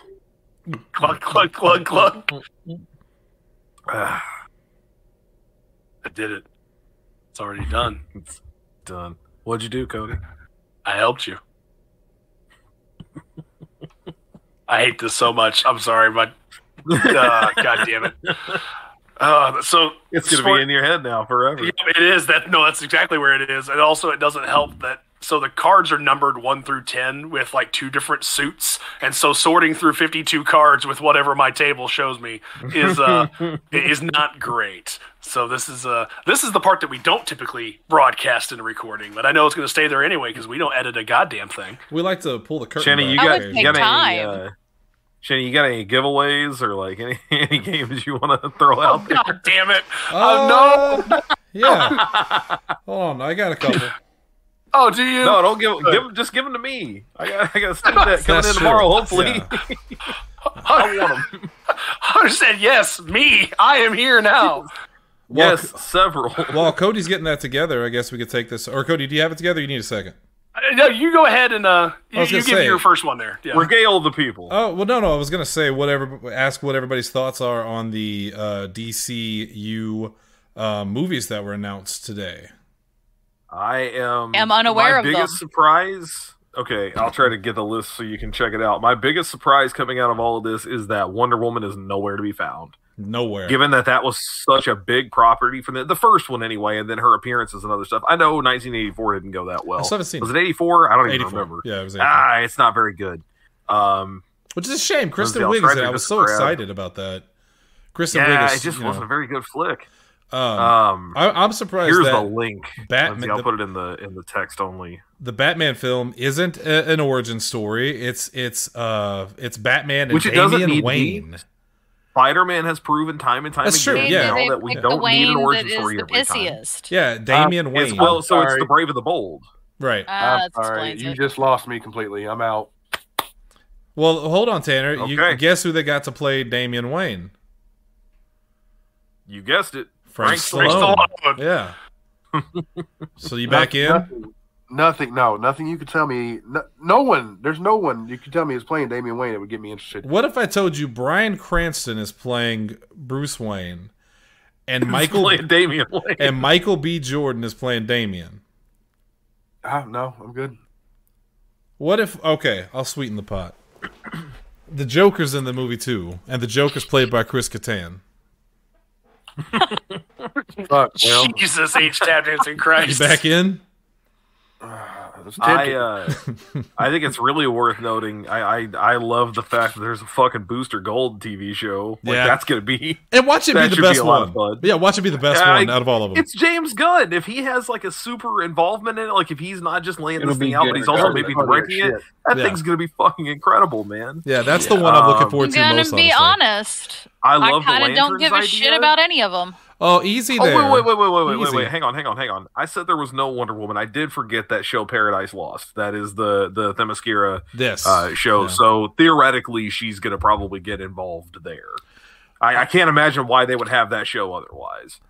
I am really, and we'll get back to Cody here in a second. I just want to point out You're that, good. like, You're good. I am going to give James Gunn a chance. I have really lost interest in superhero movies in the past couple years. I want to give it. Did you? I like You the I'll never Batman. watch them, Peacemaker. but I'm not You never excited watched for the any of Peacemaker them. series, did you? Not On yet. HBO? Not yet. I think you would really like it. It skews enough toward Punisher, but is also kind of goofy in a good way. That's what I was that going think to say you'd is like it. I want to see how James Gunn does with these films, because if everything just has the Suicide Squad, Peacemaker, Guardians of the Galaxy quirkiness to it, like, that's part of why I lost interest in Marvel's films, because they just felt so similar. I want something different, and maybe I'm wrong. It'll be fantastic. Well, I importantly think too, that's why I he's- ended up falling in love with Umbrella Academy and The Boys, is because it was just something different from the and I MCU shit that I got tired of fucking watching. I like The Boys, but Umbrella Academy sucks. Fight me. I've tried. I can't. I love that one. into it. It's I've so not watched fucking it. boring. That's one can't of do James' like it. favorites. Don't tell her I said that then, because I can't do it. I tried and I couldn't. I've not watched it, and I've not watched The Boys, but I've seen enough clips to know that it's a show about superheroes. As best I can tell, again, Gunn is Superheroes is not a directing bit all of a this. misnomer. He's just kind of in charge of the overall, like, making sure it makes sense. And I'm sure he'll step in and direct like episodes of some shows. I doubt he directs all the movies. Well, which is why I said I'll give it a chance. I want to see it because I want the DC universe to succeed. I love the DC characters. I liked the universe that they had. I did. I know it wasn't perfect, but I enjoyed it. I'm curious to see where they go from here because I don't want the DC characters to just die off. You know. For what it's worth, Right. here's the way they said that is going to be handled. The sequel to the Batman, Teen Titans Go, and the next Joker movie are going to be Elseworlds. They're actually going to give the Elseworlds banner to the movies and TV shows just like they do in the comics. So these are offshoot stories of those characters that aren't like canon. The next Shazam movie, the Blue Beetle movie, the Aquaman sequel, and then the Flash are going to lead into the new like DC universe that they're laying out here. The Flash is almost definitely going to be Flashpoint because Gunn Right. said literally, quote, it resets the DC universe. That was confirmed So- years ago. Yeah. Well, I mean, Thomas Wayne was in okay, it. but that movie's also been canceled, rebrought back, Well, and Hunter- changed a million times. Hunter, over. you know, Warner Brothers is going to stand with Ezra Miller, but not Jay Briscoe. That's right. Yeah. So Cody, you got those cards So, yeah. ready? What the fuck was the last part you just said? We had a whole discussion on PWU about how Yeah. Warner Brothers Discovery would not allow Jay Briscoe on television, but they've stood by Ezra Miller and how that was Yeah. ridiculous. Yep. Anyway, Cody, you got those cards ready? Okay. Yeah, Let's I do think it. so. Let's do it. Sure, let's do it. Oh boy. Okay, cool. I thought it was work. I was gonna freak out for a second after all this fucking time. I was gonna get real mad. Okay, so she gestures to the table and she points out, and I'll kind of give for you all here a tome of what you seek, a holy symbol. Cody, for what it's Are we worth, I'm supposed to still be seeing seeing them? gray. Yeah. Oh, you guys aren't seeing my purple or my orange circle thing? We're seeing Yeah, the circle. I'm I'm seeing seeing, orange it. I'm seeing circles pop up, but it's just on us on a No, rectangular. it's okay. She's radius. pointing out the locations, kind of to Okay. give you what this reading is going to do. Okay. Oh, okay. Yeah. So the tome, a tome of knowledge for what you seek, a holy symbol, a sword to bring about the sun, a visitor, a friend, where you shall face your fate. So it lays out kind of in a diamond and then a center location. Okay. So the first card she pulls out, she gives it a flip, and you see. Go. Now this is the other part I want to see, kind of how you guys see it as I size them up. I'm real. Oh, okay. There it is. Yeah, that's much more seeable. Okay. Are you guys able to see the? Not that the text terribly matters, but you're able to see kind of the image as it shows. Yeah, the necromancer. I'm Yeah. zooming in on it. I just can't Okay. read it. Yeah, let me see if I can get the height. Yeah, the eight of stars. Mm-hmm. Okay. Okay. I'm gonna tinker with my measurements of this table real quick. But yes, And I'm sorry. What does she describe as that location? A tome. that is a tome, That's the tome. a tome of knowledge that you'll seek. Okay. I'm gonna be real annoying for a couple minutes here. I'm sorry. I'm gonna. No, you're good. And she Okay. looks at that and kind of gives a little bit of a wince and says, "Those who wish to draw life from the living to bring back or maintain what was dead."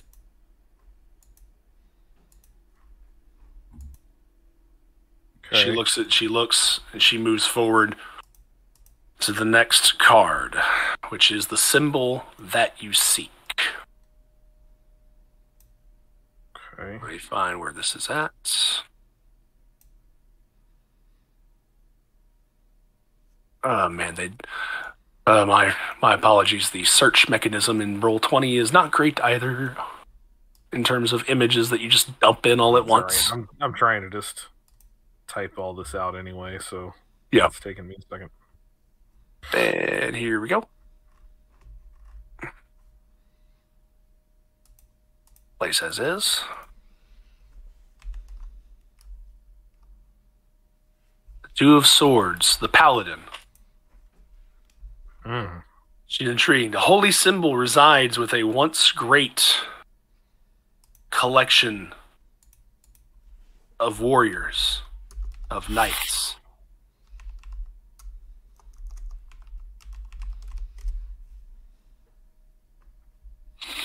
Okay.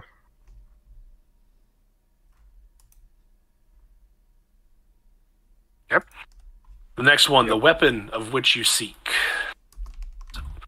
A sword to bring the sun. And she acknowledges kind of as she said that because it is going to be something worthwhile.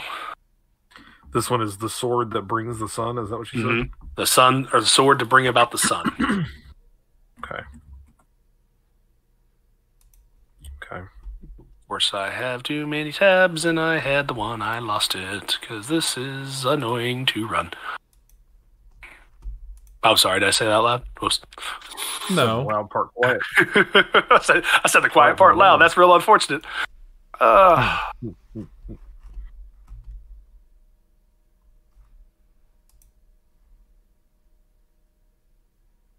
Here we go. Oh, go away. Menu. Dang it, this is weird. Please enjoy the podcast that I'm presenting to you. It is fantastic.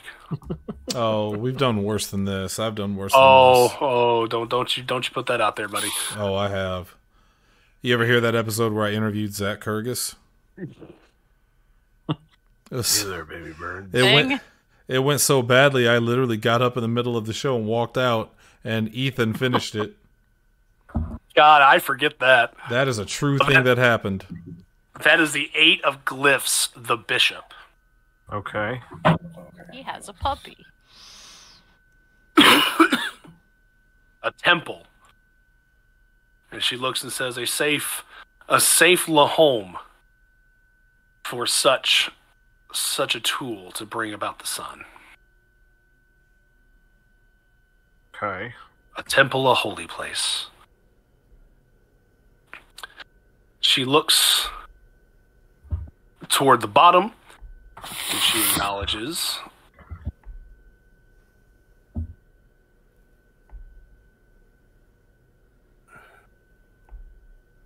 And for a moment, you see the mists is just the card. And for a moment, you all, if you were kind of looking at her, see her confused. You can tell, and she openly says, the threads of fate, they do intrigue me with this. Someone who is able to roam in and out. Someone who is able to travel among the realms as we are. And she looks at Aiden specifically. Aiden, you seek someone that can travel among the realms, yes? Perchance.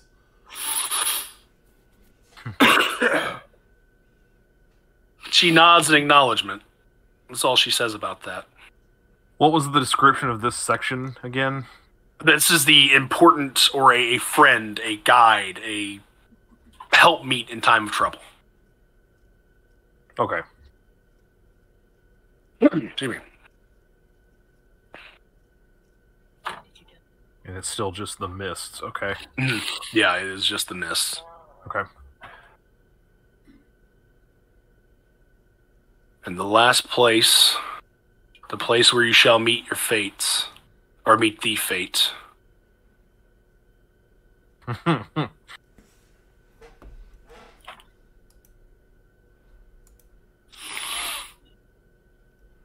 Tanner, do you lean into your microphone whenever you sniffle? Yes. Because every time I see you sniffle, I swear you do this. So the last one Dig in it. the center is the 8 of Swords, the Dictator. Okay.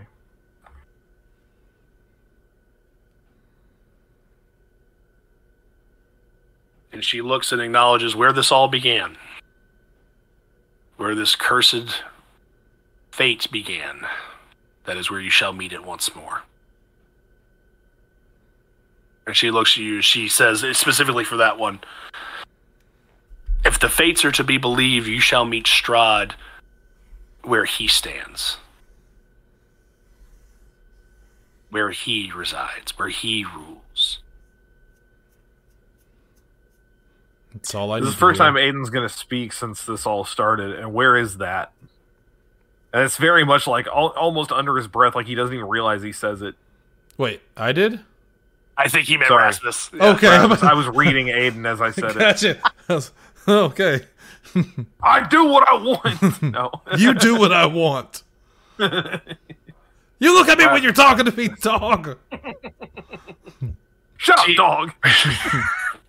She looks and she says, his castle, his Ravenloft. Oh.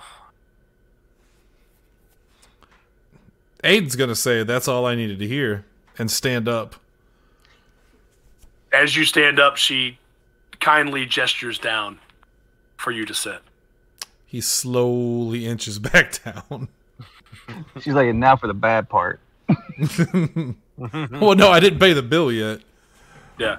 No, she says this is the fates as it resides for you all. But there may be yet things for each of you to know for yourself. As I capture that information. And she will take up the 5 cards. And she will...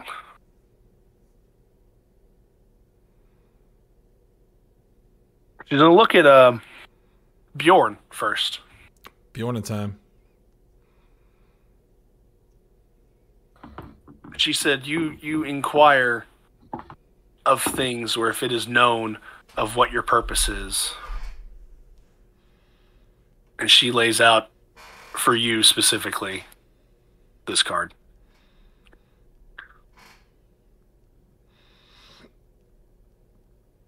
And she looks at it, looks at you. She says, I fear this may be prescient for more than one of you here. The threads of fate seem awfully clear. Bjorn raises his eyebrow at this. Bjorn's going to have to lay down and consider this. Hold on, this is a lot. Hold on. Bjorn's breaking down. Hold on, he's breaking down. Too much. She looks and says, it appears as though you have encountered something of this, and you have given much consideration to your loss. And she brings out another card. And she lays it out. This one is the Ace of Stars. The Transmuter. Man in the world. No, she looks and says, the Transmuter. You have changed yourself. You wish to continue changing yourself to find that which you seek. It is true, though.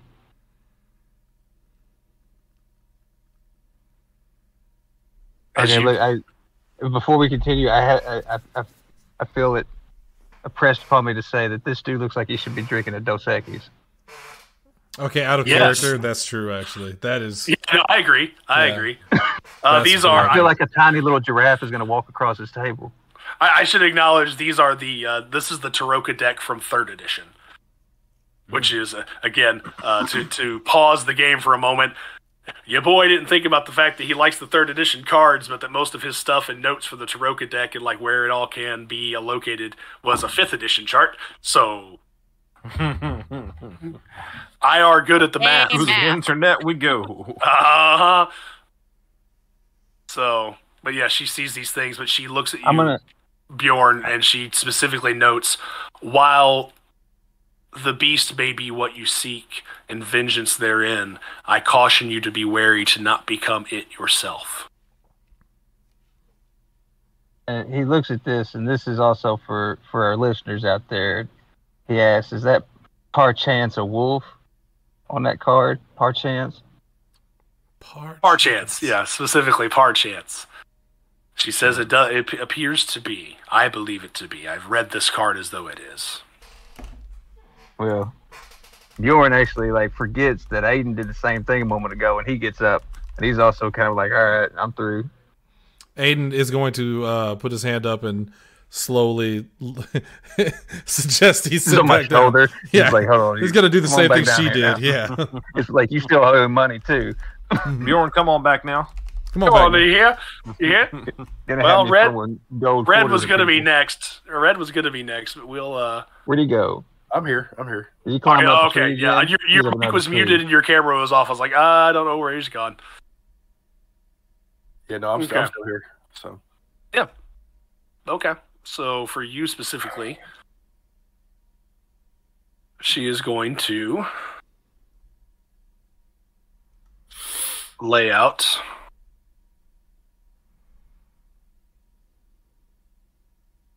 the broken one.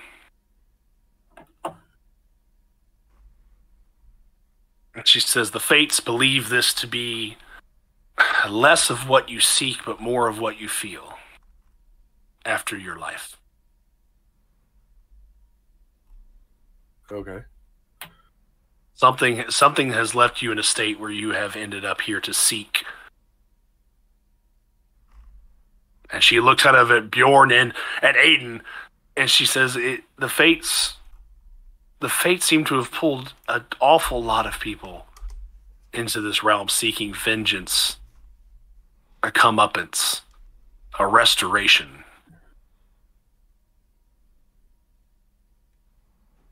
Glance.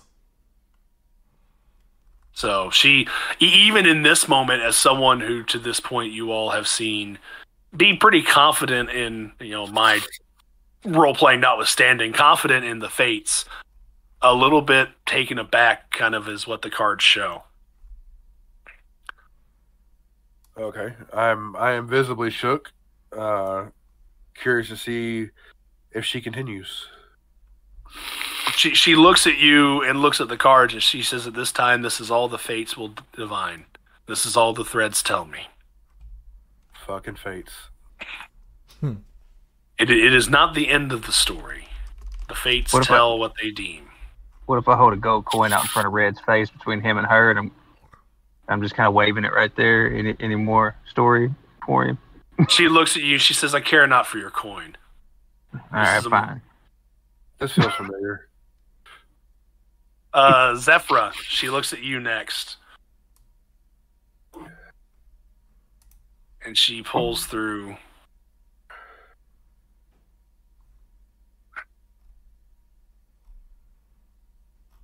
She pulls out the spirit.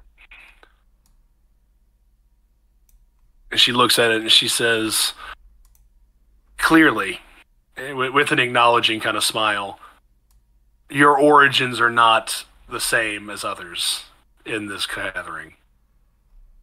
My origins aren't the same as many.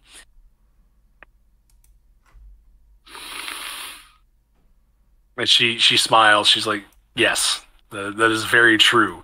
But let that not clearly dismay you from what you have sought out to do. You feel the need to make peace with that.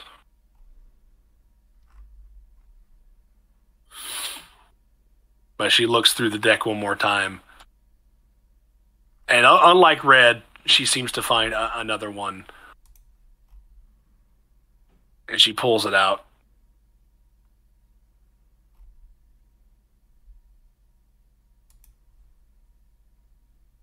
And this was the 4 of coins, the merchant. She looks again curiously and says, This seems shrouded. The fates don't tell me of what this means. She says, I know of your travelings and your trade of tail for coin and your trade of tail for others.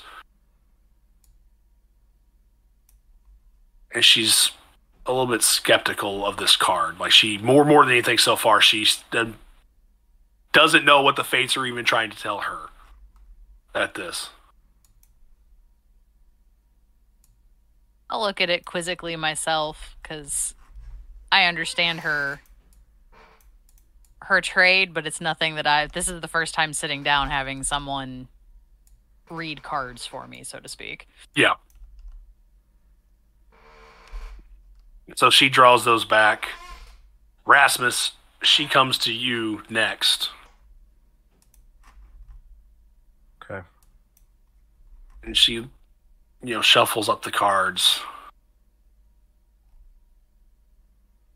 And she draws through. And she pulls one you have seen before. And she's amused by it.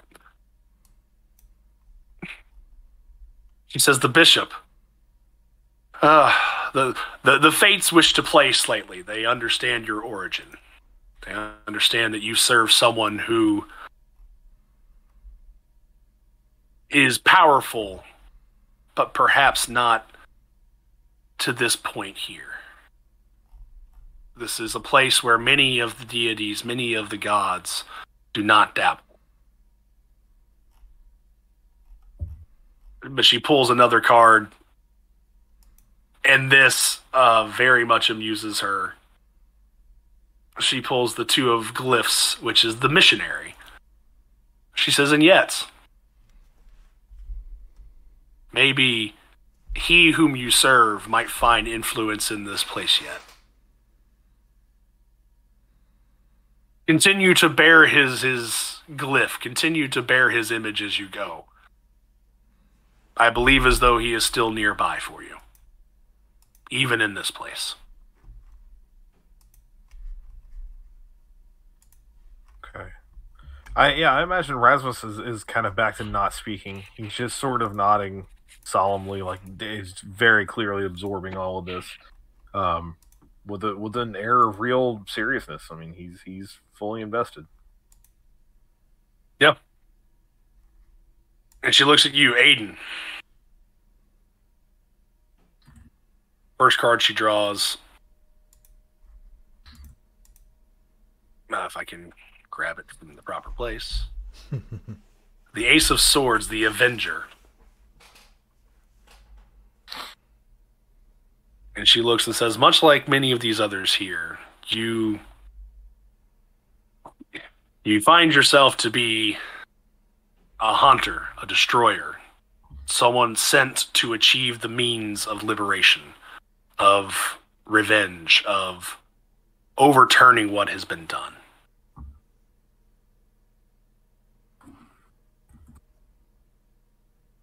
And she kind of looks at you for a little bit. Again, trying maybe to read you as much as you're... I don't know, how you're the last one at this table other than Irina. How have you been kind of taking to all of this? The best way I can describe it is someone that's really good at poker. He's got a poker face. He's staring at her. He's not oblivious to these arts, but he's not entirely convinced of them, nor of fate itself. So he's politely listening, but you can tell that he's,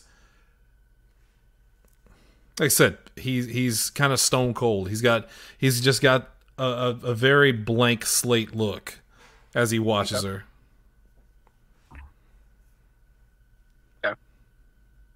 Which probably doesn't make it easy on you. I'm sorry. No, that's okay. No, that I wanted your characters or how you perceive them to be handling this, because this is a peculiar situation. The other card that she pulls out is the Four of Swords, the Mercenary.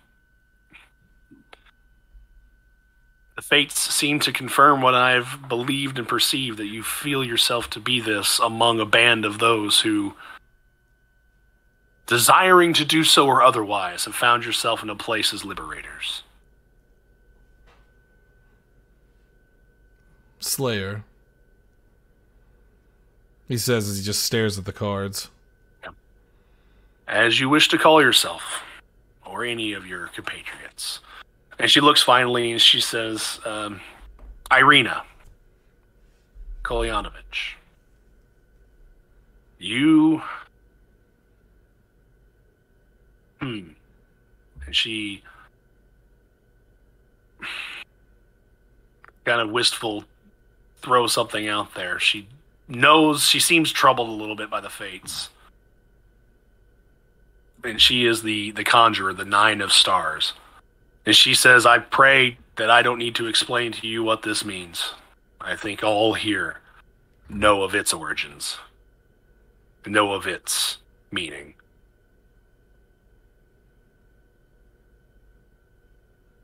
She throws out a second, and maybe less amused at this juncture, because it is the Dark Master itself. And she says, as though the fates couldn't be any more telling or direct, we know of this.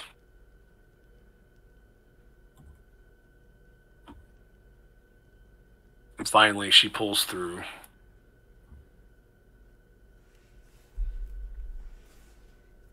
The Innocent.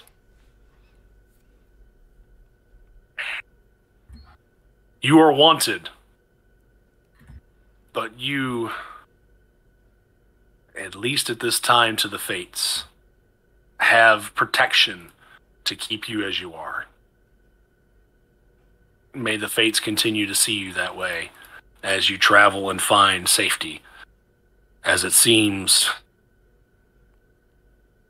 I deleted the cards out of order, but she leaves this one left in the center in front of Irina. It seems the pursuit will be dogged. And she looks at all six of you and says, thus are the fates and the threads they pull at this time.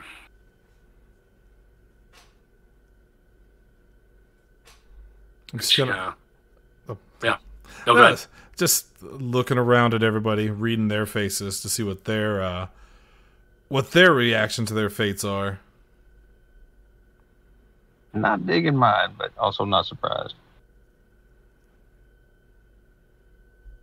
Rasmus is I wouldn't say equally unsurprised, but pensive, very much lost in thought. Good word. About it. I imagine that sometime, especially after Irina started getting dealt, he kind of like unconsciously reached across to like offer a hand, because I'm sure that rattled the hell out of her. And she took it freely. Like there was no like kind of just that security of something to hold on to in the moment. Yeah. Full disclosure, I totally forgot that we had a 6th party member that was like an NPC. So that when that part came up, I was very confused inside. It was Steven. He's back. It was Steven the whole time. He just pops in and he's like, he's playing hey, now. messages you. I'm so high right now. I am blurred out. It was the blurst of games. Stupid monkey. Stupid chronic. Oh, hold on. I could get you on my Darth Mail. Darth Mail. That's Qui-Gon Jinn. Qui-Gon Juice. Well, okay. Well, take care. So is of it Qui-Gon the Juice Robinson or the Juice like Juventud Guerrera? I'll handle Qui-Gon Juice. Don't worry about it. I already changed Jesse's name to Darth Mail. You got to pick his enemy. Is Qui-Gon Juice? I'm gonna make a Kaz actually. Qui-Gon. That's fair. Juice. There we go. Kaz was 2 weenies on a taquito, and I didn't like that one anyway. That one was fun for a bit, though.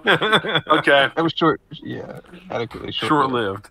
As things wind down in terms of kind of your pensive attitudes and things go, she allows it to go for a few beats, and she says, "I understand. The fates have told you and all of us much tonight. You are clearly welcome among the Vistani, here and whence you come and go. Please, I know Bryn has arranged for you to have locations to sleep. Please, indulge us. Partake as you wish, rest as you wish." So I'm totally up for that. Aiden's going to look at her just before that all ends and say, so the fates told me what? That I'm a killer? Of course I'm a killer. I knew that before I came in here.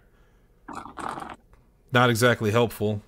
You can help me by telling me where Strahd is in Ravenloft. How do we get to him? Do you know that? Do the cards tell you that? Because that's the only thing I care about. He looks at you and says, "If you wish to seek him on his grounds, as the cards have told us you will find him, I pray you seek the other fates and guidings first, lest you face an encounter from which you cannot recover." He stares at her, and then perks up and smiles and says, "Thank you. To sleep now," and wanders off. Thank you for this. Yeah. As you all exit, I'll let each of you tell me. So as you exit her tent, you kind of see her, and kind of as you all stand up, she sinks in her chair a little bit, like she's, recuperating. There's it seems to be a lot of energy for all of this to have played out, as simple as it all seems. How do each of you feel as you go to your respective bedrolls or kind of your locations in these tents? Irritated. I'm going to check on Irina before I leave her to her own devices. I don't know where she's like heading or how that's all set up, but she got the real kind of shit into the deal on all of that, so I'm gonna make sure she's all right. Aiden's gonna go drink a lot. I walk up to him like, "You want to go to my bar?" I think we're a little far away from your bar, but I'm pretty sure there's plenty of drink around here if we look hard enough, and I need about 50 of them. I forgot we traveled that far. Yeah. He's rattled. He doesn't want anyone to know. He's mad. He's mad at everything, and he doesn't want to show it, so he's going to drink until he's smiling again. I like the pensive word from Rasmus. Yeah, pensive is good. That's a good description for me. I like that one too. Well, I come by it honest. So Zephyra, and all. There you go, Zephyra Red. How do you feel after this?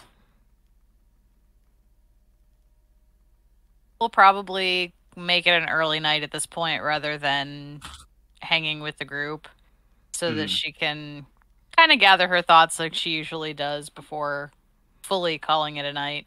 She understands what her personal demons, so to speak, are to come to terms with, but she is still kind of curious on the other prediction, whether or not it's just further of the fact that her travels were to get more stories for her to sell, or if it's something a little darker in meaning. Yep. Red, last man standing. What say you? How do you feel about all of this? Sorry, I was just sitting here talking. My mic was. I still kind of shook. I didn't get all the information. But yet she seemed like to be freely just throwing information out to these people. I am curious to see what the group reading comes to mean in the end. Mm-hmm. So, okay. As 6 of you split off, go to your respective tents. As you kind of get into your bedrolls, camera would kind of look above at each of you and your various states of frustration, anger, wide awakeness, thinking about it, and fade to black. And that's where we'll call it. Thank you, folks. If all this is left in for bearing with me, as your boy is far from a tarot reading expert and also fighting technology despite his IT career, things are fun sometimes, kids. It will be. It will be. It will be all left in. I know it'll all be there. Leave it in. Leave it in. Thank you for joining us for another episode of PZ85 Plays The Curse of Strahd on the Podzilla 1985 network. As you know, this network is filled with various tales to tell. We have our merchant in this game that deals in stories. We have them aplenty across this entire platform. Shannon, what do we got going on the rest of this week? Well, Cody, I'd like to tell you about that. Tomorrow is an all-new episode of Pro Wrestling Unscripted, where we'll talk about the Royal Rumble, the lack of surprises, except for one major return that not enough people are talking about, and that is Nia Jax. And yeah. Oh, I really hope she's not staying there. I hope that was a one-off thing. I think my favorite meme I've seen in a while, it says, you might have seen it, Hunter, it says the Samoan we expected, and it's The Rock, and the Samoan we got, and it's Nia Jax. We're gonna talk about that. 2K23's got a whole bunch of new information. We'll talk about that tomorrow and all kinds of other stuff. Thursday is an all new After Dark. And one of the news sources that I like to watch, Philip DeFranco, and his show today had 2 very interesting stories I want to touch on Thursday because they're fascinating. One involving a YouTube content creator who accidentally got busted watching deepfake porns of his fellow YouTube creators and is in a shitload of fuck. And then an insane story about a woman. I shit you not. This is a true story. A woman who basically did a search for someone who looked exactly like her and then lured her would-be doppelganger into meeting her under the prospect of like getting some kind of modeling deal, and then murdered her and basically pretended it was her so she could escape like some criminals or something. This is an insane story. I can't wait to talk about it. This is a bad Lifetime movie, and That's a the movie bit from script, Friends I was man. expecting. This is crazy. This is one of the craziest stories I've seen in a while. Plus, we'll shit on Dana White and Power Slap more. And then Lindsay's got an all-2 top 5. I do. All 2 top 5. Yeah, it's 22 top 5s all in one night. And then on Friday, it could be horse time. We'll see. I can't believe it's not horse time. I can't believe it's not horses. It might not be for me. This Friday, an all-new solo pony show is what we're going to call it. I will... Well, Holy shit. I can't let you ride into the horizon. The horse all horizon. alone as a solo pony. That's good, because otherwise it was going Depends to on be... what time it starts. It'd be like an hour and a half of me just sitting here reading, like, what's in the papers today? Yeah, I'm going, old grandmare. She ain't what she used to be. motherfucker, I'm right here. We just struggle bust through card readings. You ain't got to make fun of me while I'm here. And now the old man dancers. Anyway, Cody, that's what we got on tap this week. I thought there was going to be something else I wanted to mention, but guess not. All right, well, cool. Yeah, that'll do it. Yeah, that's all I got.